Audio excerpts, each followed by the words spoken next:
We got Captain. Do you prefer Gary or Yuri? Well, I prefer a real captain, not an army captain. Okay. I'm a Navy captain. Captain. Right. Captain Crunch. Well, Captain. better than Mr. Softy. So, talk to me now. This is a crazy story. Right. This life that you had, I mean, there's more bullet points here than I've ever seen. So what got you here and just take me through what it was like growing up at that time in the Soviet Union and getting to that place, because that's really one of the most impressive things I've ever read. Thank you, John. Thanks for having me first. Of course. Yeah, I grew up in the Soviet Union in Moscow. I was born in Moscow, and I went to school there, and somehow it turned out to be that I was the only Jewish kid in the entire school, and it was during the fallout of the Israel and Russia, and the Jews were like second-class citizens and were the enemy of the state, and I had to realize that very early in my age. So eventually my father became like kind of a dissident. My parents were both doctors. My father was professor, and eventually it took us about 6 years to create a story so the Soviets would let us go. And well, one of the things was my mom was a psychiatrist, so she had a practice. Well, no, I mean, there were no practices. Everybody worked for the state, but she worked for a state hospital, and she was able to create like a medical record for me that I was mentally sick. I was mentally unstable, so I was not good for military service. So that I would not be drafted into the Russian army, because the Jewish kids did not have a good time in the Russian army. So I was I was in the fights all the time at school, and eventually, so it took us about 4 years, I'm sorry, from 72 to 76, 4 years, and then my parents were allowed to leave, so we packed up very quickly and left Soviet Union, ended up in a refugee status in Italy and Austria. And I've seen a United States Marine in the American Embassy when we went to apply for a visa to go to the United States legally, I want to say. And when we came to the United States, I said to myself I wasn't going to be another Jewish kid that opened up a deli or became a doctor, which my parents wanted me to be. And I said I was going to be like what this guy was in the embassy. And I decided to join the Marine Corps, but my English was not good enough. So my father said, well, let's be an officer. Let's make a long story short, I ended up in the ROTC, and I thought that's all I had to do. But then they said, no, you actually have to go to classes and pass courses. I couldn't pass Composition 50. Right. And I ended up taking all the courses that did not require a turn paper. So I ended up, there was a major called pharmacy. I had no idea what it was. I said, what is it? And they said, it doesn't require a turn paper, and it's like being a doctor. I said, well, great, then my parents would love it too. So I ended up graduating from pharmacy school, having no interest in it whatsoever. But I ended up in the Navy. I wanted to be in the Marine Corps, and they said, no, you have a pharmacy license. I have no idea how I got it, and then they said, no, Navy needs, and I was transferred to the Navy, and I ended up spending 30 years in the Navy. But when I was getting security clearances, the guys that were giving it to me, all the kids would get it already, all the young officers would get it. Now I'd still be sitting there. I'm like, why am I not getting it? And they said, well, because there's no precedent. Yeah. We've never had a Soviet born. They were worried about a Manchurian candidate. Well, it was Reagan time too. Yeah. And I joined because I said, but it's because Reagan said it's an evil empire. And I know it's an evil empire. That's why I want to join. I wanted to serve in the Navy. And I said, let me just serve for 3-4 years, and then and then I'll be out. So 30 years later, I'm out. Insane. And it's an insane story, because take me through, I mean, I'm looking at the, like you said, the timeline, the years. You had to be walking around, the military branch, and they had to be looking at you like you were a Trojan horse. It's got to be crazy. So how was it going through that? Well, there were, but most of those guys were idiots. Yeah. Who thought that. because they would always be concerned that I had a dual loyalty to Russia. And I was trying to tell them all the time, I said, you're asking, it's like a Jew in 1936, German Jew, like Kissinger. You're asking him, do you have loyalties to Germany? I mean, we were prosecuted there. That's why we left.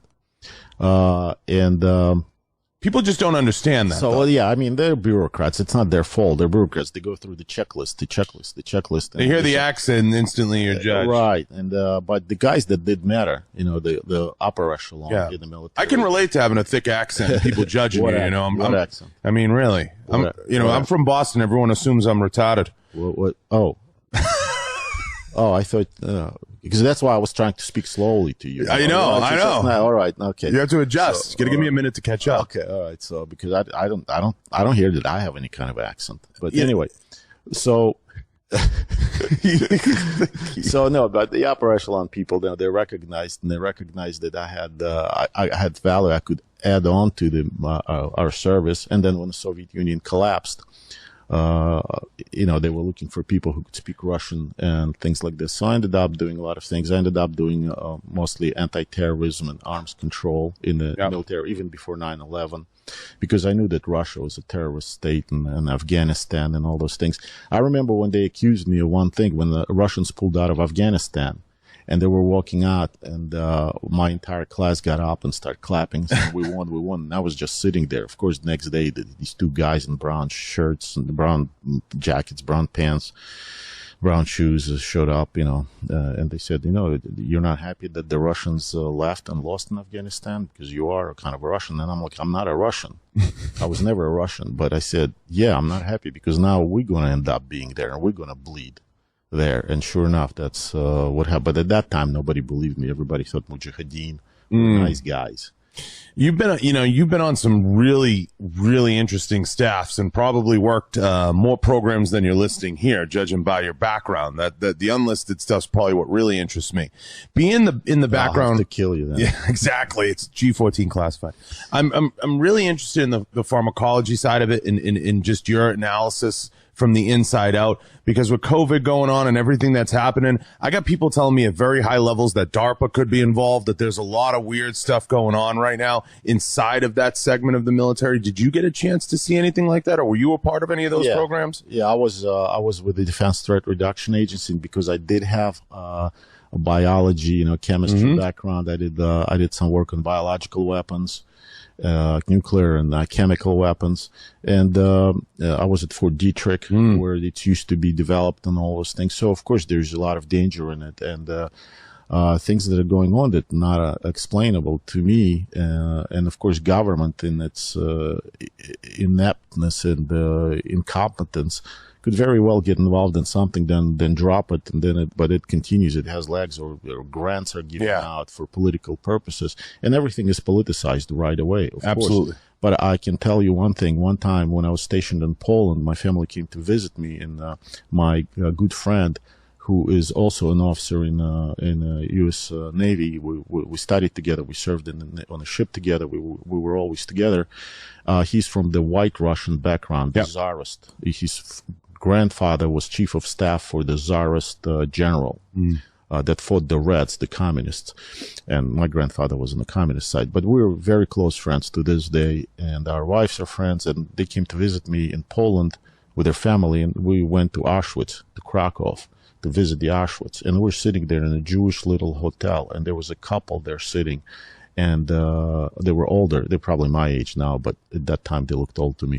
And they couldn't figure out what language we were speaking. Russian, Polish, English. Kids are speaking English. We said we're speaking Russian. And they said, to make a long story short, they're teachers of the deaf and blind kids. They have a school for deaf and blind kids in Great Britain. And they asked us, what are you doing? We said, well, we're military officers. And they go, oh my God, you guys are crazy. Your president is crazy. Bush was the president at the time. W. Bush. And he started a war, blah, blah, blah, blah, blah. He says, well, actually, we're dealing with the nuclear and biological and chemical weapons. And my friend says, well, my friend here, Yuri, he deals with biological weapons. And I told him, I said, the biological weapons could kill like 50 million people in a couple of days. or 500 million people. It's a very dangerous. Terrifying. It's not the nuclear as much. And they said, come on, that's impossible. And I said, here you are, 2 Jewish people sitting in Auschwitz, and you're saying it's impossible. Right. People just don't want to believe that this is possible, and they don't want to believe that this disease, the China disease, was created by man, created by us. We're our own worst enemy. And a lot of people refuse to believe that. Well, it's impossible. Why would we do this? Well, I mean, we do this. Humans tend to do things that the other humans can't believe that it can be done. It's funny hearing you talk about that, because it makes me think back, and I'm sure Marcy would agree. We had Colonel Mikey Hartman on, who owns CAA, you know, one of the brands, and was Israeli Defense Force. You know, he looked me right in the eye and he said, "We're not going back in the oven." Like, the Israelis understand that. Here, I feel like we've not experienced that on the level that I think that we will at some point. I'm not going to say need to, or eventually will, because once we do, we'll take a whole different approach towards that exact question when asked it. Too many people turn a blind eye. As you said, sitting in Auschwitz, you have somebody telling you, oh, there's no way, you know, that X, Y, or Z will happen. They, you know, half of Americans are acting that way. Yeah. You know, and a lot of American Jewish people. I'm surprised that was my biggest frustration is with the American Jewish population, because no matter what Trump did for the Jewish nation, and I'm talking about nation, not just Israel, but you know, American Jews as well. I mean, they still consider it, like, more than half of them saying, yeah, but he's an anti-Semite. I mean, really? And Biden is not? I mean, that's ridiculous. Yeah. It's ridiculous. And there's no way. It's like talking to all. Until you learn the hard way, the way we did. Because my grandparents were communists. Right. You know, they thought it was going to be equality. There's going to be social justice. That's in theory, yeah. And my grandparents fought in the war against my best buddy's grandfather, who was a czarist. You know, and those of us who experienced that, even a little bit like me, we're feared. We're actually in fear. My entire family is in fear. Not the kids, but whoever experienced this utopian socialism or communism or Marxism, Bolshevism, you can call it whatever you want to, Venezuela, Cuba, Vietnam, whatever, you can call it whatever you want to. You know exactly what I'm talking about. I'm talking about that cancer that's being spread in the United States today. We fear. We actually lose sleep over it. Many people come up to me on the street, and everyone's saying, what do we do? What do we do, Yuri? What do we do? We came to this country to escape this, and now it's attacking us here, and we can't fight it. There is no, I mean, what can we do? And because we experienced all that social justice and free education and free medicine and free housing, we don't want any of this free. We know the cost of the free shit. And how do you fight free stuff? Yeah, it's too hard. Right. It's too hard. I mean, he promised you free stuff. I mean, it's too hard. And I think, you know, it comes down to that, you know, understanding everything that you just said. Most people don't understand that it's done right under your nose till it's too late to reel it back in and put the monkey back in the box, so to speak. Because yeah, once you can't put the toothpaste back in the tube, but and it's very, very difficult. We will have to bleed. We will have to pay a very high price for it. But we've lived through it. First, it's gendarmes who are the enemy. The gendarmes, the police. Get rid of them. You know, defund the police. Then let's let the prisoners out, because they're socially close to us, to the proletariat. So let all the thieves and rapists out of the prison. Okay, well, they do, you know, and we see the Soros's district attorneys letting them all go, right? Yeah. And the guy who's dressed up as a bear walking around the Capitol saying, hi, hello, how are you? Gets 4 years for trespassing. I mean, Jesus. And then let's lose a war. World War I, the Russians. Let's lose a war and let the soldiers go and be demoralized. Yeah. Okay, sounds familiar? Why would we pull out of Afghanistan like that? I mean, it's ridiculous. That's not an American way. You know what Putin hates, which movie the most? Saving Private Ryan, because that's what Americans are all about. That's what our fighting men are all about. We don't leave anybody behind. It's in our DNA. And to have that disaster in Afghanistan, it just puzzles. And Putin is very happy about it, and China is very happy about it, but that's about it. And then and then you create you put a socialist government in power, and you say, okay, you can't vote. The freedom of speech, only what I want to say, right? And let's get rid of arms. Let's get rid of weapons. Let's take them away, because Second Amendment serves no purpose. Except I want Americans to understand one thing: if Second Amendment serves no purpose, then all the other amendments have no purpose either. Oh yeah, Second Amendment holds all the other amendments together. You know, I'll say, I've said it on this show many times. I eventually they'll win, and they'll win because the left doesn't put anybody in a box. They don't say that's a racist, that's a this, that. They don't put people in boxes. The left tends to say, we're going to let it go as far as it can go and off a cliff. And it's exactly what you just said. They're going to come after the guns. The only reason they haven't yet is because Biden doesn't know where the data is on who all the new gun owners are. The only thing they had an account. Is there anything Biden does know? No, we'll get to that. But he didn't account for the amount of people that would go out and purchase firearms because they were scared. So I think in this model that we're living through now, the mistake that they made was they started the ball rolling before they took the guns. And they're going to recalculate and recalibrate for that the next time around. That's what I think. I think that's also they miscalculated the Americans. They miscalculated the Americans. Yep. Yeah, they think that all Americans, want to hold hands and sing "Kumbaya" and send billions of dollars to Pakistan, to Afghanistan. No, most of us don't want to do that. Most of the Americans want to live and being protected and respect the police and respect the military and have a strong country. The way I was thinking, when was America the strongest? When was America the best? When did we all decided that we want to be Americans? It was in the 50s and 60s, early 60s and 50s. Why? Because 90% of our congressmen and all of our presidents were in combat. They were all. Oh, I agree with that. I have a theory on that. And willing to die for this country. Now, there's only less than 10% of our representatives who've been in combat, who've been in the military, and they're there for a wrong purpose. They're not there to serve the country. They're not there to serve the public. They're there forever. They're there like in a Politburo until they die. They don't leave. Like Nancy Pelosi. Well, Nancy. I mean, and McCain too. I mean, it's on both sides. Of course, they're there forever. I mean, you want to serve your country. It's like in the military, or you serve a certain amount of time and then you go. Let the other people take over.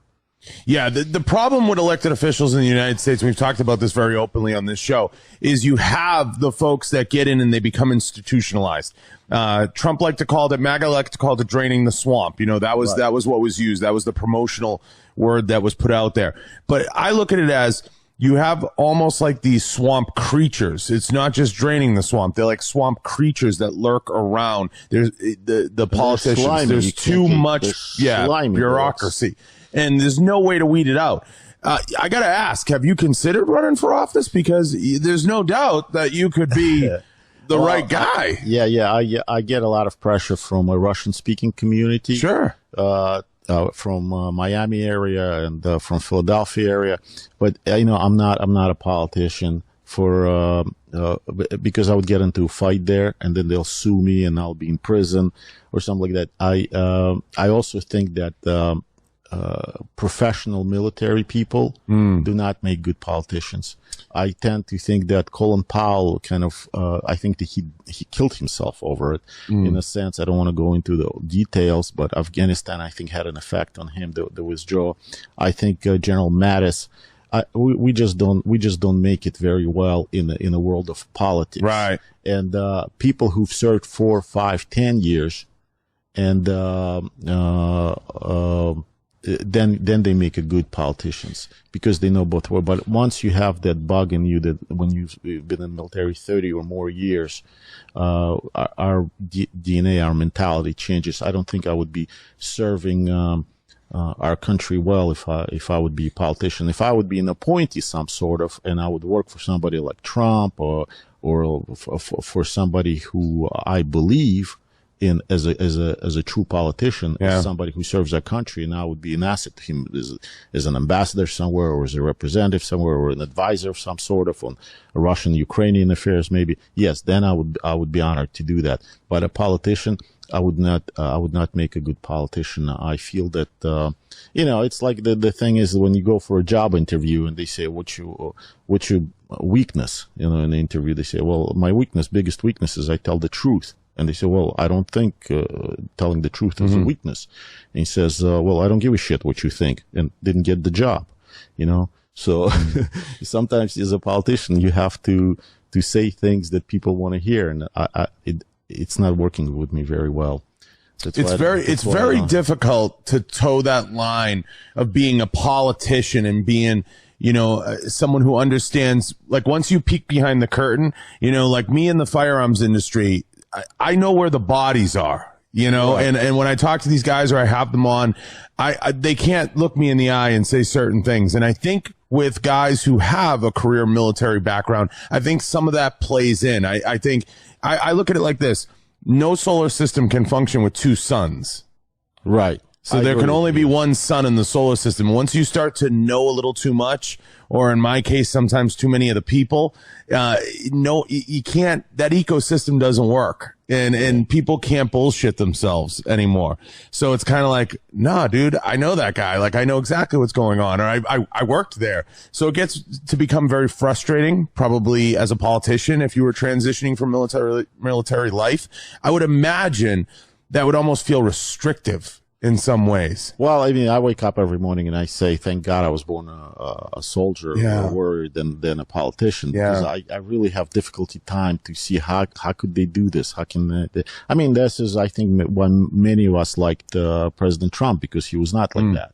I mean, a lot of people didn't like what he said or he tweeted or whatever, but it was because he was a human being. Oh, absolutely. He wasn't pretentious in a sense. People don't understand Trump. I know the guy. I mean, I know the family. The guy, listen, he's a New York City real estate guy. That's what he is, and he's got the approach of, I'm going to tackle everything head on. And some people don't like that. He gets shit done. Yeah. And that's the way it is. People don't like that, but his life was built on a certain level of productivity. And that's the key right there. A lot of politicians lose sight of productivity. And there's a lot of things you can buy in life, but you can't buy back time. So people who understand money and true wealth, I always joke with folks that say I'm independently wealthy. They say, what does that mean? I said, it doesn't mean money. I could do whatever I want with my time. Right. It's not necessarily about money. And Donald Trump knew that. And the way he approached it was, if I'm not good at it, I'm going to get the people who are the best that are at it. He just, it didn't account for getting fucked by Fauci, Well, I think he got, like, as you said, he had sex with him by many people and by public, even abroad. Like, most of my time I spent on TV in Ukraine trying to tell them that Trump was your friend. It was under Obama-Biden that Crimea was taken away from you. It was under Obama-Biden. Biden was responsible for that. The war started in your on your Eastern Front, and I tell them it was Trump who gave you the lethal weapons, not the Obama. It was Trump who put the sanctions on the oil pump on and Putin was staying quiet at the time. Now it's all coming back, and now you're facing a war again. And again, all of the TV stations in Ukraine, most of the politicians, all of this political advisors and experts are saying, no, Biden is our friend. Biden promised us that when he comes, that Putin is not going to be in power for too long. When he comes, Putin is he's not going to be a puppet. They're trying to sell Biden. And they continue to do that. They have Russian troops mounting at their border, could be attacked. I mean, although I think it's a theater, it's another reason to give Biden a Nobel Prize for peace, because it's all going to dissolve. Meanwhile, he's attacking Kazakhstan. You still continue to say, no, Trump was evil. For what reason? Nobody tells you. Just just nasty guy. But Biden is the most experienced guy. He knows how to deal with armed conflicts around the world. He knows how to deal with the politics. He knows how to deal with the diplomacy. But Trump was you, and there's nothing you can do. It's like banging your head against the wall. And I wonder if there is some kind of a other attack. There's a biological attack, there's chemical attacks, there are nuclear attacks where it's a mass destruction, weapons of mass destruction, and there must be another weapon of mass destruction, and it's social media. It's probably the most dangerous. Yeah, that's weaponized completely. It's weaponized, and actually there's my friend is sitting here, he's trying to create a new social media called Theatron. It deals with the weapons and the Second Amendment and the freedom in America. And he's also Russian-born. He was actually born in Ukraine. This is in a Theatron, you will be able to help veterans and create, because we need something in the United States that will unite us. We don't have anything that's uniting us except maybe few guys like you. But still, it's not enough. Yeah. It's not enough. As much as that's why I keep saying we're going to lose. Okay. It might not happen in my lifetime or yours, but I just see it catching up to us, especially the gun thing. Cause what they're doing is they're running models on us. And when they do these things and they push these buttons, they're seeing what's working and what isn't. And then they go back into their fucking lizard cave, and then they figure out, okay, that model didn't work. Let's tweak this. The mistake we always make on the right in those trying to unite us is whether it's designing a platform like Getter or some of these other things that have come out, is the platform itself from the start gets gamed. And then they falls on its face. The beauty of Facebook originally was it was started by a 19-year-old kid in college. That was originally the beauty. But once you start getting offered $100 million and $1 billion and so on and so forth, which, Zuckerberg's had an offer at every level. Jack, the same thing at Twitter, is you start to lose your sense of self. Those guys don't care. They're anarchists. Jack lives in Costa Rica. They don't give a shit, on those platforms. And it's only going to happen. There's going to continue to be that slow sequestering of the voices. And you're going to continue to see that on the right, because I have a different theory on why but it's similar to yours, why some of we're in the position we're in.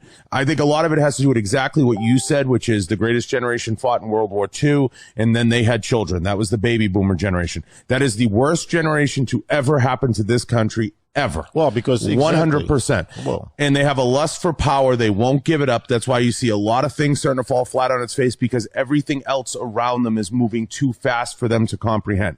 Try to talk to a 65-year-old about Bitcoins, NFT, the internet, any of that stuff. It goes like this to them, and they're the ones in charge, what makes it incredibly scary. Went through me right now. Yeah, it's incredibly scary to see. Exactly, and the problem is, like, many Russian immigrants, or what I call Russian, former Soviet Union immigrants, the Russian speaker immigrants, because a lot of Ukrainians don't want to be associated, or Georgians don't want to be associated with Russia any longer, and it's understandable.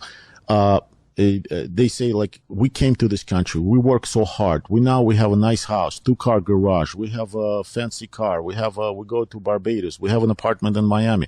Why are our kids so leftist? Why our kids are socialist? Well, because you send them to the United States college. Yep. And this is where they pick it up.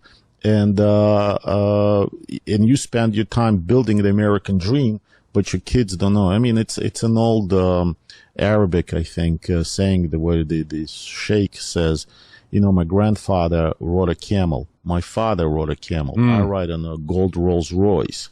My child is going to ride in a Mercedes. My grandchild is going to ride on a camel again. This is just, this is a cycle that I think we live in. The tough times, they create strong people. Yep. Strong people create good times. Good times create weak people. Yep. And weak people create 100% lousy times, tough times. It's a progression, and it does happen, and it can be a cycle. We can snap out of it. But like you said, when they start to do, forced extractions from certain areas, and they start to demoralize troops, and they start to demoralize police. Part of the problem with the narrative, though, as I said, here's the problem, and I think they'll adjust this in the next go. Weaponize FBI. I think what they'll end up doing is they're going to look at this the next time around. They're going to say, who's going to seize the guns? Because you can't demoralize the military and the police and then say, we got to go kick in your neighbor's door and we have to take the guns away. Well, I mean, the Soviets did that. Yeah. And, you know, they did that. They took, and they said, well, who's going to patrol the streets? Well, it's going to be revolutionary sailors who were drunk and, you know, and raping and robbing people on the streets. And then they said, okay, well, let's bring, because first they said, okay, everything is free, housing is free, everything is free, no police, no jails. Everybody gets whatever they want. They see it doesn't work. The harsh dictatorship comes around, you know, and then the secret police comes around, and it all comes back much stronger than what they were fighting against. So hopefully, I agree with you. I think it was a different battle. I agree with you. I think we've lost the battle. But I hope we didn't lose the war. Exactly. I think we got to regroup, and the social media is going to play a huge role in it. In regrouping us so we can defend our country, the best country in the world that humans were able to create. Not perfect, but nobody were able to create a better country than this. There were different barriers in the Soviet Union, and just like there are different barriers in the United States. In the Soviet Union, it was a lot easier to topple the government. Here, I think it's going to be a little bit different. I think the Democrats are going to get absolutely shellacked in the midterms. I hope so. And I think we all see it coming. Not if we let them cheat. Yeah. If we let them cheat like we let the Bolsheviks cheat, then I think it'll be too. I think they're realizing that if they were to duplicate it, they have to go all in, and it has to be twice as hard next time, because this time around, I think really took a chunk out of the bedrock, whether or not they're able to topple it. Because here's the problem.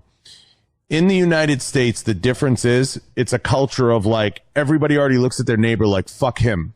You know what I mean? So there's always people trying to screw the next person. If you don't think, Kamala, you know my neighbor. Yeah, exactly. So if you don't think for 1 second, the moment Kamala got the VP seat, she was like, I just got screwed. I just got fucked.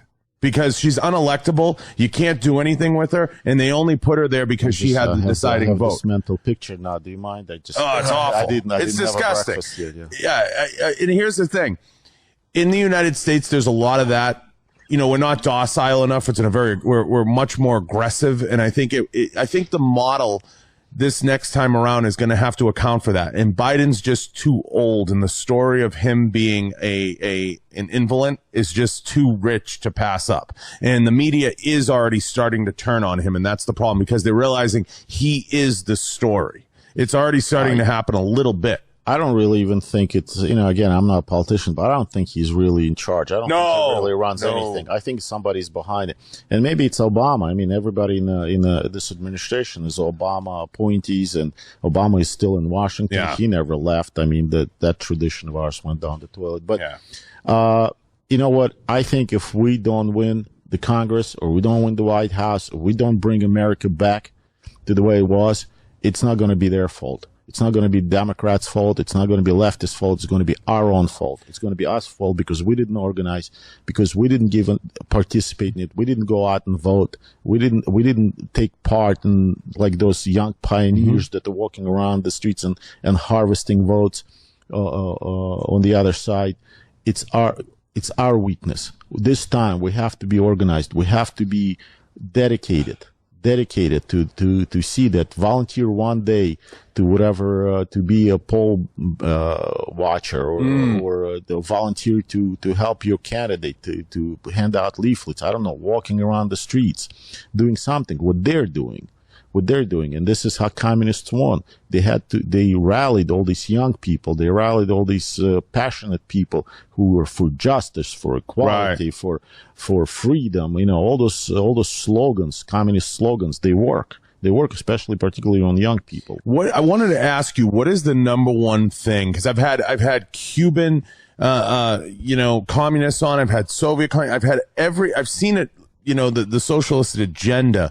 What's the number one thing in the United States that the folks that are born and bred here don't account for in communist society, and they don't understand? Because you talk about the colleges and the students coming out of it, and you have to hear these kids, and they don't understand basic thing. I think in military we understand it better, because we understand that military is really a socialist system. Everybody has its rank. Everybody has its own position. Supposedly everybody is equal. Everybody gets their ration.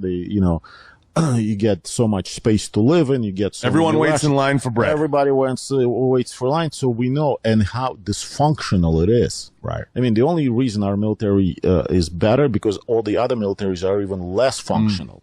How dysfunctional it is. So that's a social system. I think that people in the United States or young people in colleges, those professors don't realize there is no such thing as free shit.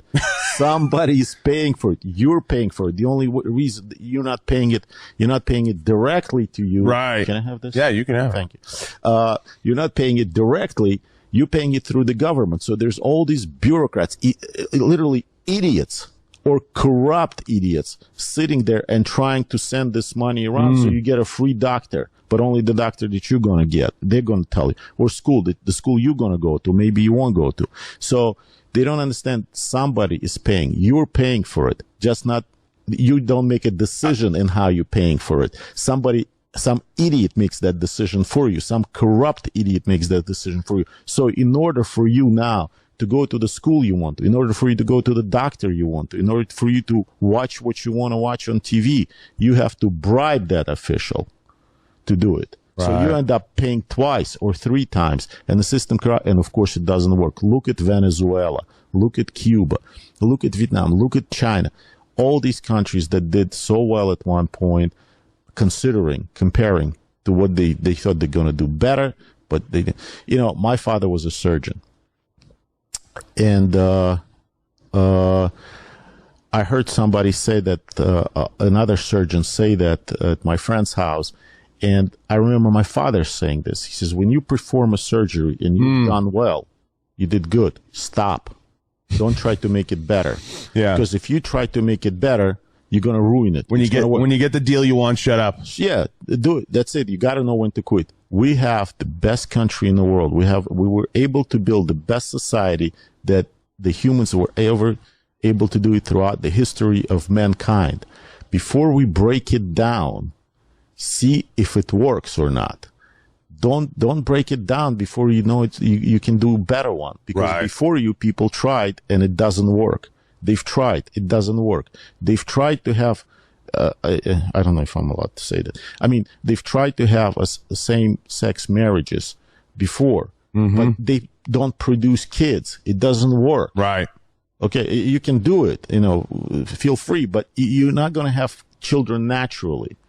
So why do you continue to do this experiment with socialism or communism or Marxism, whatever you want to call it? Because now they're going to say, no, it's going to be democratic socialism or whatever. No, it's a Bolshevism. It does not work. Sounds great. Sounds beautiful. But eventually it ends up gulags, firing squads, prison, and misery for millions and millions of people. I want to ask you, Yuri, do you think Canada's further along? Towards communism? Yes. Yeah, of course they are. Of course. They are. Well, I mean, look at Trudeau. What is he doing? Do you know he invited Chinese to conduct joint exercises, military exercises on the north, so they know how to fight in the snow? Mm-hmm. I mean, he thinks this way he's going to be friends with them. This way they're going to be nice to him. Yeah. I mean, he has not learned anything. We have not learned anything about the Stalin-Hitler pact, Oh, he's given them free reign of the entire Molotov-Ribbentrop agreement of not aggression against each other. Let's have joint German and Soviet exercises and divide Poland. We're going to be friends. Yeah, and World War II started. I think Canada's further along, and I think you're 100% right. Trudeau opening up the borders the way that he has, they're gaining so much knowledge of not just the terrain, obviously the topography, everything else, and understanding what the mentality of this hemisphere, and that stuff. People think, oh yeah, they had to have known that, or they probably already know that. Not in China. China was very closed off for an extended period of time and closed off from the United States. Now, obviously through the colleges, and in one of the bigger problems I see, Yuri, I want to get your take on, is we are importing a lot of these college students, right? So once they're done, there's no reason to keep them here. They don't stay here. They go back home with all that intel and everything else, and it's being financed by the Chinese government. No, Chinese, they're very pragmatic. They're very smart about it. They don't need to start wars. They don't need to, whoever tried to invade China became Chinese. Yeah. And it's, they wait. Right now, Russia and Kazakhstan, and just listen, Kazakhstan is bordering Russia and China, and it's a former Soviet republic. The Kazakhstan is larger than entire Europe. Land-wise, and it has oil, it has many minerals, it has all kinds of good things. And the Chinese, they're standing there and they're watching how Russia and Kazakhstan are going to fight, like in Ukraine. They're not. They're telling Russia to back off, but they are getting advanced. And of course, they're stealing everything. They're reverse engineering everything. So the more you look at their ships, the more you look at their airplanes, the more you look at their missiles now, they more and more look like ours. Yeah. So, clearly that they're, we must have the same engineers with them, or they're stealing it from us. It's one or the other. And of course, China is building up their military quite in advance. And again, our administration, for some reason, is not paying attention to it closely enough, because we're like Russia. Russia has old T-55 tanks, rusted. That one of our helicopters can take them all out. But the Chinese have hypersonic missiles, and they have ships, and they have they're patrolling out there. They're extending their shorelines, international waters. They're starting to be more and more aggressive, but they're waiting for us to exhaust ourselves, and then they'll take over. Yeah, I think what the Chinese did that was smart was they looked at how we managed in the United States to get through the Cold War. I think they analyzed a lot of that and the practices we used, and they're essentially doing something similar. But when you look at social media and how they enhance and they amplify certain messages, and that's a lot of what goes on from what I'm hearing from the guys I talk to, they're very concerned with a lot of these bad actors and the amplification of a lot of voices. And in people who say, yeah, I could see that, that makes sense. What they don't understand is they're continuing also to finance and amplify the voices in politics and inside of the institutions. John, if you look at our universities, the biggest grants, yes, all of our universities get from China. Yep. It's a Chinese grants. If you look at our media, most the stock is owned in our media is by Chinese. Chinese are everywhere. They're quietly but very smartly, they're investing in China through us. And there is no question about it. They're a major superpower. 100%. And they're nuclear power. So, and of course, now, one thing that happened to our world today is that everybody in the world are affected by one thing. It has never happened in the history of man, where we're all concerned with one thing, and it's a China virus. It came from China. It was created in China. There's all kinds of conspiracy theories that are Russian. It's Chinese. It came from, we all know that clearly. It was financed by us. Is there. Is anybody going to hold responsible China for this? Are they going to pay some kind of reparations for this? What's happening? No, everybody's quiet. Everybody's playing up to them. Nobody wants to disturb them. And they're sitting there quietly and they're saying, listen, if that happened and nothing happened to us and we did this, then we can do whatever we want to. It is like Jews that were in St. Louis that came to the United States and President Roosevelt sent them back to Germany. That's when Hitler said, okay, I can do whatever I want with them. This is green lights. The same thing, our exodus from Afghanistan, that disastrous exodus from, do you think China didn't notice it? Of course. Saying, your NATO partners, didn't you just dropped your NATO? I mean, it was Trump that was supposed to collapse the NATO, but unfortunately under Trump, they all paid their share into NATO. Planes were flying, patrolling, tanks were rolling, and NATO was an aggressive and strong organization. Now they look at the NATO and saying, you know what? You didn't answer a phone for 36 hours when your best NATO partner was calling you as you were running away, leaving your citizens, leaving your comrades in arms, Afghanis, handing over a list of them to Taliban, to the terrorists who worked with you, who fought with you, and now only brave veterans of ours from special ops, the Pineapple Express guys that were willing to go back there, and I have a program with one of them, went back there, and now FBI is questioning them. They're the enemy. Yep. They're the enemy. Now they're checking their finances. So, of course, we have one enemy. It's not China and it's not Russia. It's ourselves. We are our own worst enemy. It just wasn't like that. Interestingly enough, I spent some time with Dana White, and he was explaining to me because he spends a lot of time in, obviously overseas because of Fight Island. So he's in around a lot of these Arab princes. It was some guy he mentioned. He said, there's a one pill cure for the COVID. There's a way to cheat it. And these guys are doing studies right now in these countries, to live for 150 years, 200 years. That's one of the big things these Saudi princes and everything are looking into. And Dana said, that's what they said Trump took, was he took one pill and the COVID was gone. And he said it was something that was like, really easy to produce. And there was a cheat code, basically. I don't know if he's bullshitting me or he's serious. No, I mean, but there is medicine. I remember, I'm a pharmacist. Or maybe he just took ivermectin. Remember, I'm a pharmacist, right? So I had a solid C in pharmacy school, graduated from, never practiced it, they never renewed my license. That was actually a funny story. When I wanted to renew my license, I got it from a board saying that we've never had a precedence like this. For 30 years, your license expired. You never renewed it. We can't. I said, listen, I wasn't in prison. I was defending our country. I was serving our country. Give me my license back. They said, okay, well, thank you for your service, but you need like 976 continuing education credits. So anyway, I think, and I don't think, but there are many doctors that I talk to, and they're saying, yes, there is this drug. It's very cheap. And it does work. And yes, Trump did take it, and there is the IV, the plasma that he took. There are but now they're not only federal government. The governors used to buy it when the federal government refused to do it. Well, now they forbid so there's a huge black market from Mexico and from Canada to get the drug into the United States.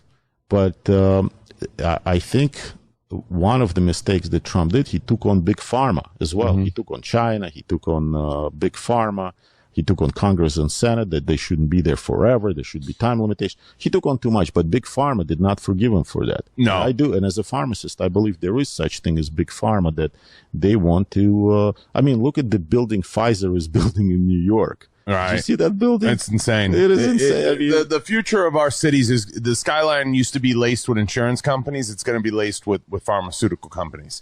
And I think in the future, you're going to see pharmaceutical buildings just like you'd see a Mass Mutual or any of those insurance brands. And you can see also commercials on TV. They're right away.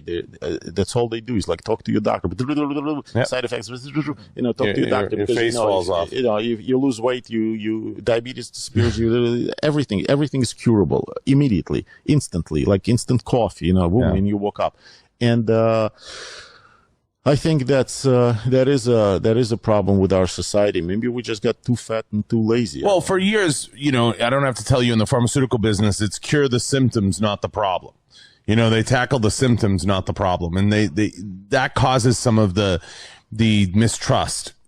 Because people wake up one day and they have all these cancers and they have all these issues. So, I think I see it a couple different ways. I want to get your take on the borders. Now, I think that my theory is, and Ed's Manifesto had an interesting take on this. I've had Ed on the show a couple times. He mentioned, I don't doubt that they could be opening the borders to allow in the insurrectionists that they want in this country for future generations to have to deal with. What's your take on that? And why such an exacerbated open door policy at the border?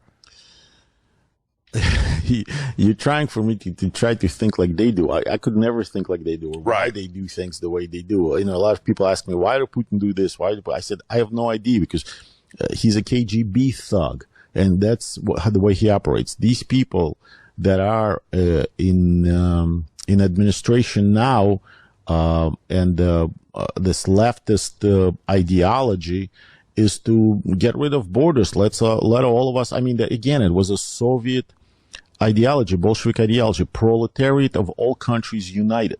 everybody's one country. We're going to have a world revolution, and everybody's going to be the same, and everybody's going to live, and we're all going to be brothers, and we're all going to be sisters. And I mean, maybe Jesus Christ tried to do the same thing. I mean, I don't know. There has been attempts in the world all the time.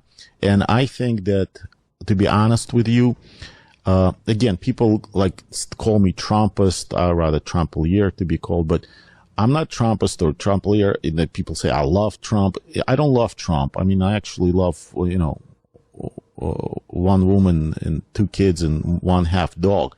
I don't, you know, it's not love. I just make statements and facts. This is what he did, and this is where he was going, and this is what he said, and this is what he did. Just facts. There's no love in it.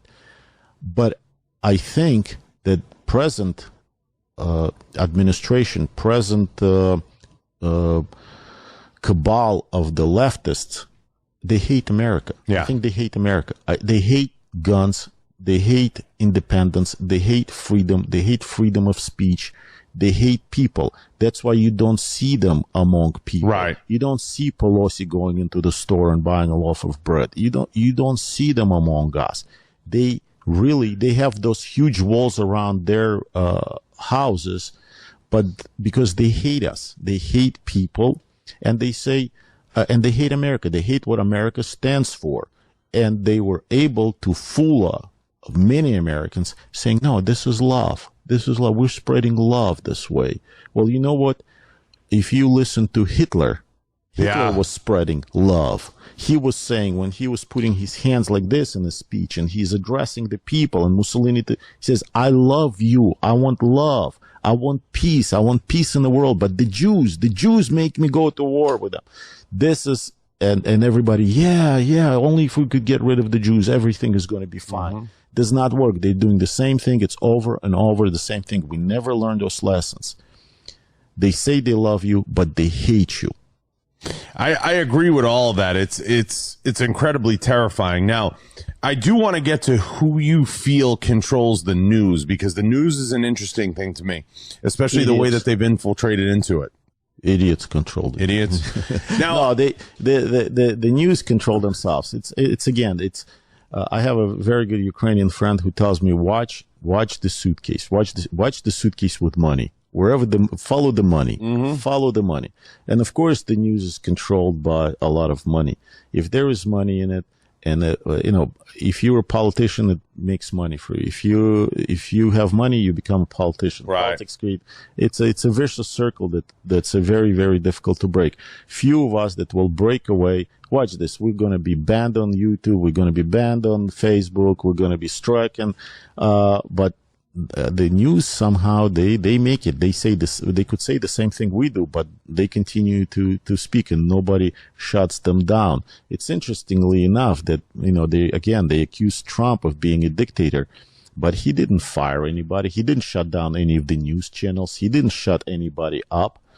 And it is him who was actually shut up. It was his rights, First Amendment right was taken away from him. I have a theory. I think they nationalized the news first.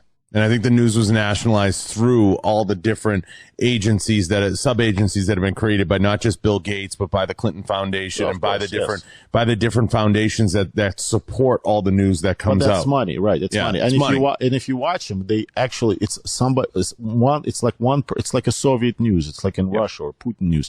You watch them, and it's somebody written a script for them, because they say the same sentences, the same words. No matter which news you put on, it's the same sentence. It's the same words. Yep. It's 6th of January, Pearl Harbor, another chance. 6th of January, another Pearl Harbor. 6th of January, another Pearl Harbor. I mean, it's they either plagiarize each other, or one individual writes it all up for them. It's amazing to me how many people associated with January 6th have now died mysteriously. Well, I think that killing Mrs. Babbitt was also provocation. They thought that if the black cop shoots a white unarmed woman, there would be a riot and there would be an attack on the Capitol, but it didn't happen. It didn't happen. So you could see that most of the people were the law-abiding people, peaceful people who, they were upset. They felt like they were cheated, like it was stolen from them. And I very often in Ukraine and in Russia, when I'm there on the shows, they ask me about motherlanders, this whole idea of motherland. What's a motherland? They say, Yuri, you don't have a motherland because you don't have that, or a fatherland, which, you know, in Germany and Russia, in dictatorial states. Right. I don't really understand what it means, but I tell them, you know what a motherland for Americans is? If you open up an American passport, on each page there's a quote by somebody famous. And in each quote there is two words: liberty and independence. Liberty and independence. Freedom, independence. For American, a motherland is liberty, independence, and freedom. That's our motherland. And if somebody is taking it away somewhere else from someone else, we feel it's being taken, it's an attack on our motherland. Because it's not empty words for true Americans, liberty and independence. It's not empty words. We play allegiance to it. We swear to fight for it. So, yes, and they have taken that away from us through the media, and again, it's a social media that's going to play a huge role in it in the future. I think. They stripped us of the First Amendment without us really even knowing it, never feeling it, and that's why I think the nationalization of media was the first step. Now, maybe they didn't account for social media and some of those type of modalities that play into it, but I think they do a pretty good job silencing the voices, as you said, but amplifying, especially amplifying the voices that they want heard. So you go onto a lot of these platforms, we call them the blue check marks that, you know, rule the universe, because they don't want to acknowledge or validate anybody with a voice. Trump getting tossed off Twitter was absolutely a mind-blowing thing. You're going to silence literally the leader of the free world just because you feel like what he says doesn't fit your narrative. That is one of the most insane things that we've ever lived through without a flinch. Again, I'm more known in a Russian-speaking world, and there is a very, very famous satire guy, a very anti-Putin, very liberal, very freedom-fighting individual, very brave. I liked him myself a lot. And he said that it was correct. It was correct that they banned from Twitter and from Facebook Trump because he's dangerous. See, he's dangerous. Yet he loves the United States, the way America functions and all that, but he hated Trump. Again, why? He could never explain, only because he's dangerous, and, you know, and he tweets mean things, and he just doesn't like him. But then he said something on Facebook, and Facebook banned him for 3 days. The guy was screaming like, you know, like they were shaving a pig or something, saying that freedom of speech, they shut me up for 3 days. Trump is dangerous. It's okay. But when it touched him, then it's like, oh, the First Amendment and the freedom. You see, the thing is, it's a freedom of speech as long as you speak whatever I want to hear. But if you don't say what I want to hear, then you're dangerous. Then you're racist. You're sexist. You're working for Putin. You're KGB. They will blame you for everything just because you said something. You know how many things, like I'm sitting here and I have to be very careful not to say certain things because I know that if we put it on YouTube, they're gonna ban it. Of course, they're gonna strike us. So I have even about the disease, even about the masks, you know, you have to be very, very careful what you're going to say, because you know that YouTube will strike you if you say that the elections were not fair. Look at Dr. Malone. If the elections were not fair, if you say that there was a cheating during the elections, if this administration stole the elections, if you say that, you're going to be stricken on YouTube and they can shut down your channel. So therefore, I'm saying, the last elections we had in the United States, listen to me carefully, was the most honest, the most transparent elections that's our country and the world has ever seen. Right. That's why when the Belarusian lady who was running for president had to run away from Belarusian present president, and she was complaining to Biden that her elections were stolen. And Biden was sitting there and saying, yeah, you know, you should do it like we do it, you know, then it'll be the honest. The next time elections will not be stolen from you by Lukashenko, the president of Belarus. I was just surprised, Yuri, and I want to get your take on this too. There's so much I want to get to you, but I know we'll be pressed for time. But I have time. The amazing thing was that they ended up going with Biden. I found that super interesting because of the field. He might have been the best choice, but he came with the most baggage, and he came with the most baggage, and he's been, you know, kind of doting around Washington for such a time now that, you know, everybody was kind of like, huh, that's an interesting pick. You know, there was other options, but was he the best option for this type of implementation of this program? And if so, why? Which program? I didn't get it. Well, the model that they're putting now and being able to enact all the different laws and all the different things that they want to do now.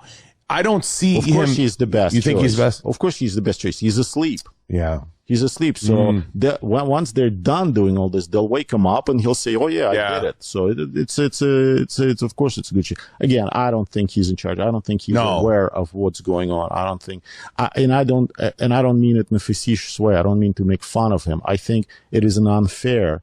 Totally. Yeah. It's not about making fun of him. It's unfair in a man in his condition to be in a position of the world leader.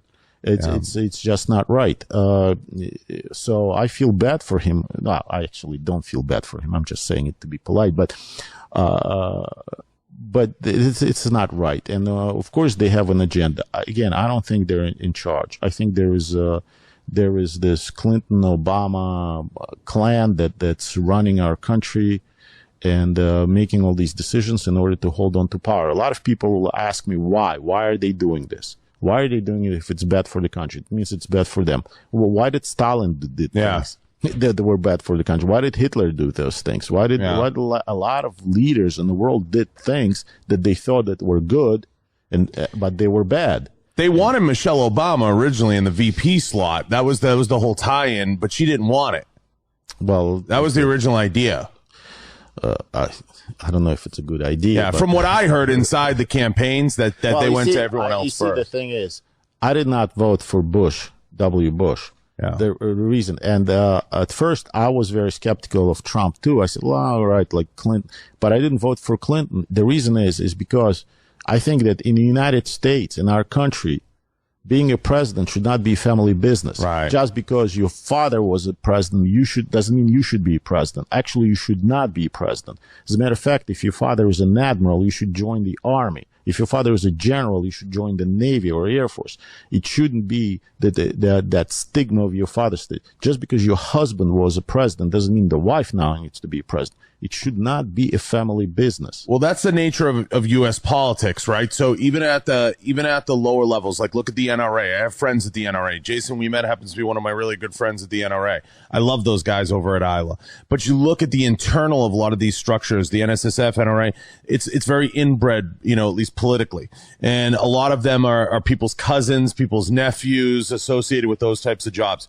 So it becomes a grift in and of itself, even beyond the elected structure and the elective. Right. So usually it doesn't lead to anything good. No. It never leads to anything good.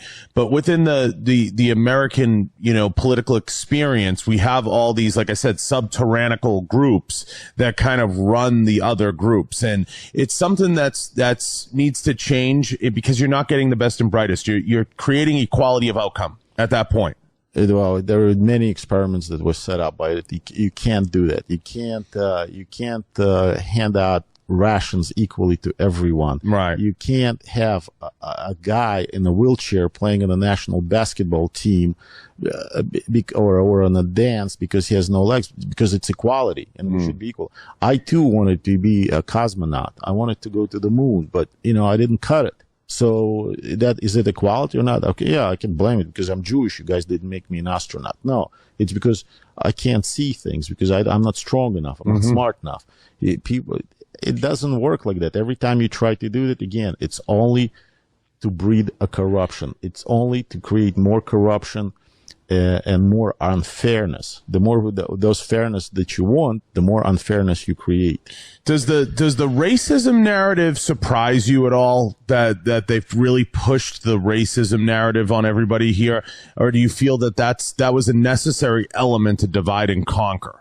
absolutely. Listen, I'm a victim of racism. This is the reason we came to this country, because we were victims of racism. You know, it's a form of racism, and I felt it on my own skin. So when I came to the United States, yeah, there were here and there stupid people that would say things that were nasty or did things that nasty, but it was an exception instead of a rule. Right. And of course, 30 years in the military, I have never experienced any racism. I have never experienced, in the sense that people are going to say, well, you're not minority. So of course I was a minority. I had a Russian accent. 100%. Yeah. But I have never experienced, in the sense that there were never trouble. There were never a white sailor and a black sailor that got into a fight over racist issues.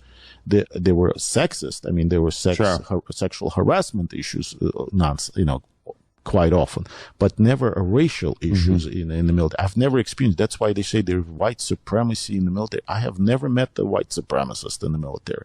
Never.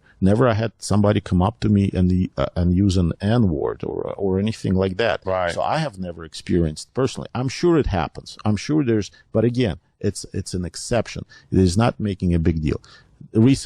Just recently, there was an attack on a synagogue in Texas. The guy comes in. They're saying all the media is saying he's a British citizen. Did you see this Anglo-Saxon guy, British citizen? Did you see Amalek Halim? And he demands to release a huge terrorist, a Taliban supporter, a female that's in prison for life. I mean, she's like 2,800 whatever year that she's going to. We're going to have a second coming of Christ before she's released, but. And and they say, no, it's not a synagogue attack. It's not, it has nothing to do with the Jewishness. It's like, because God forbid you're going to say that it's an Islamist fanatic, then you're going to be Islamophobe. Then you're going to be labeled a racist. So the FBI is scared. The police is scared to put a label on an individual. The guy is an Islamist, fundamental terrorist. And it has nothing to do with Islam or a lot of Muslim people that I know that are actually protest that, because they're saying by more you're trying to cover up and pretend that it doesn't exist, the more people resent us. The more people resent us. It's a lot of, I remember I had black sailors come up to me and says, we don't like being called African Americans. We're Americans.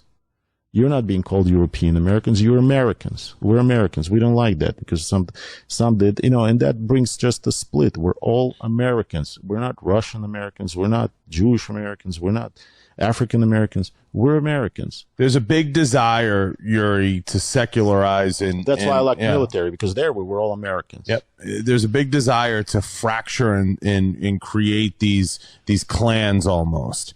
And you see it playing out it's plain as day. And you see these different groups and I like to call them bad actors within the group. And in our situation internally within the government, you have the FBI, you have the WHO, you have certain organizations that are affiliated with the government and or attached to it that have a lot of incredibly bad actors. And we see this with the rise of the whole January 6th narrative that they're trying to create. They're trying to make that a 9/11 moment in history. They're trying to make it the left's 9/11, because the worst thing that happened after 9/11 was patriotism, right? Everybody became insanely patriotic. And we talk a lot about, the opportunity of using the motherland, okay, as a call back to arms or to harken back to a time period.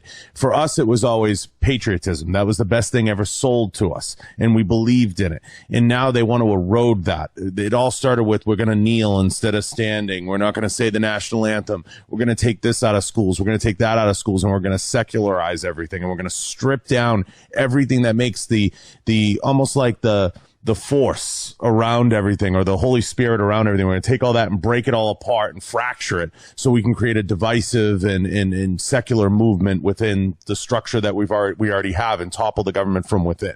No, absolutely. And it's been done before in history. It's not something that they came up all of a sudden their own genius. And I think it was always that way. Like I always said, I used to say, I'm against burning American flag. I think it's wrong. I think it's just wrong, and you shouldn't be doing it, and it should be outlawed. But I said, but as long as it's our freedom of speech, First Amendment, I will defend that. I will defend it. Well, now I don't think I would defend it. I think it's wrong. This is where it started. Right. It starts with this things, and then they'll start saying, okay, well, American flag you can burn, but the flag of Antifa you cannot burn because, and you can't say let's go Brandon. You know, it's now you can't say that. Again, I don't even say it if they're going to ban us for saying this. What if my son's name is Brandon and he's on a wrestling team and I'm going let's go Brandon? I mean, and I'm going to be thrown out of school and the FBI is going to investigate me as domestic terrorist. By the way, they have. I'm cleared. Took polygraph test. I'm all right. I'm not a Russian spy. Done it many times. So, but I'm just kidding. And so, I mean, these kind of restrictions, you sit there and you wonder. I mean, I've been banned because I said that all of our have been stricken because I said that all of our generals have to be court-martialed because when I went through the biological weapons training, we had all these expensive masks and suits and I mean, it's $1 million suit, and apparently you don't need any of this. All you need is just I can't say that, but because we're going to be stricken, so I can't say a lot of things. So basically, thank you very much. You know, I'm starting, and many of us from the former Soviet Union, we're starting to feel more and more like we're home. You know, we can't say things. We have to pretend we're saying one thing, but we mean another thing. The elections were the most transparent and fair elections, and everybody keep a 6 feet distance, 6 feet, 5 feet death. You die 6 feet, unless you're on the airplane. Unless you're on an airplane, then you can sit together. But otherwise, 6 feet apart. Please, please follow the signs. Follow the signs. You're an interesting guy, Yuri. Oh, yeah. You really are. I love sitting with you. I do. Let's you guys come back to town? You ever go back to Vegas? Get back to Vegas. I'd love to have you again. I'm off to Ukraine next week for a couple of months, but I'll be. Hey, it's an honor to be here, and plus you pay well. Yeah, I try. We try to take care of our guests. If you catch my drift, we try to take care of them. You like it in here, though. This is like the epicenter of freedom, right? In here. No, it's right. No, I feel safe. It's the freedom cave. I feel safe. Can I take one of them? You can take whatever you'd like. Listen, I love having you. Ukrainians would appreciate if you send it. They're getting ready for a big fight, so I'll try. I'll see if ITAR will let me. I also want you to, you know that. That not too many have named Yuri on them. So I appreciate it. I hold it up so everybody can see it. There it is. So everybody wonders where I get my coins. This is actually a Secret Service. The coin I play with a lot of times on air. People see me playing with this. This is a coin from a Secret Service agent that was given to me that passed. You know, he's since passed. But I typically have his coin. But Yuri, I'm going to keep yours. Thank you. Right next to his. It's an honor. It's an honor, and please keep on doing what you're doing because otherwise we will lose. I appreciate this that. way. You know, I was walking around. As a matter of fact, I was walking around and yesterday around the SHOT Show. Right. And my friend and I, my best friend from high school there, he said, you know what? It makes me feel good that we have something like this. It's not, we have hope. Yeah. Seeing these people here and seeing all these arms, we have hope. We have hope that the Second Amendment will stay with us. These people are not going to just give up and roll over. I don't think that they will. I think it'll be a while, Yuri. I think we'll be okay for a while. I do think if they continue to run these models, at some point they're going to crack us. And it's the second time, right, Joshua? Because a month ago we were here for a Jewish Republican committee. Yep. And we were walking around and saying, it's so good to be among normal Jews. Yeah, absolutely. I know exactly the event you were at. Absolutely. Listen, I love having you, and you guys are welcome back anytime. You get a great story. I hope whatever the future brings for you, whether it's politics, books, whatever, that you have the most success and you get your story out there as much as you can. We're going to cut this into clips because there's a lot of great stuff here. There's a lot of good material, and I think you'll be very pleased. So everybody out there, I know there's a lot of people in the chat that have been chiming in. Give this guy a look. Let everybody know where they can find you, how they can search you, where they can see all your social handles. Yes, I have my own. I have my own YouTube channel. It's Gary Yuri Табах. But it's mostly in Russian, though.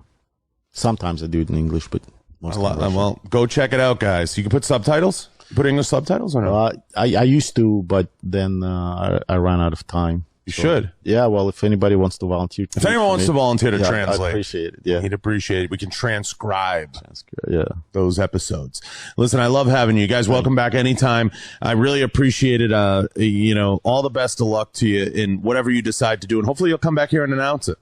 Put you on the spot. Definitely. We'll be back. Yeah, that would be great. I appreciate it. We're going to sign out. I want to thank all the sponsors. Go check out Sig Sauer, Pulsar, Right On Optics, Kenzie's Optics, Secure It, Rhino Metals. Appreciate all the sponsors. They're all listed down below. Guys, everybody in the chat, we're going to be back on in about 40 minutes with another episode. Guys, go check out Captain Yuri. Go check out all his stuff. What a freaking record. I appreciate you coming in, and thank you guys so much. Thank you. We're out.